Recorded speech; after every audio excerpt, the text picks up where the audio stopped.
నీ దేవుడు ఎలాంటి వాడు అంటే ఆయన నిన్ను పాలించేవాడు, నిన్ను పరిపాలించేవాడు. సరైన రాజు ఆయన, సరైన రాజు. హిబ్రూ భాషలో రాజు అన్న చోట మెలెక్ అనే పదాన్ని మనం చూస్తాం. కింగ్ అండ్ రాయల్ అనే ఆ ఇంగ్లీష్ పదాలు దానికి అర్థంగా ఉంటాయి. దేవుడు రాజు అయి ఉన్నాడు.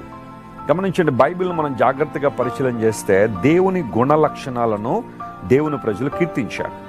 అందులో ఒకటి దేవుడు రాజు. యేసు ప్రభు వారు ఈ లోకంలో పుట్టినప్పుడు జ్ఞానులు యేసు ప్రభువును వెతుక్కుంటూ వచ్చారు. నక్షత్రం ద్వారా నడిపించబడ్డారు. అయితే వారు హేరోదు ప్యాలెస్లోకి వెళ్ళి యూదుల రాజుగా పుట్టినవాడు ఎక్కడున్నాడు అని అడిగారు. యేసు ప్రభు పుట్టుటతోడనే రాజుగా జన్మించారు ఆయన.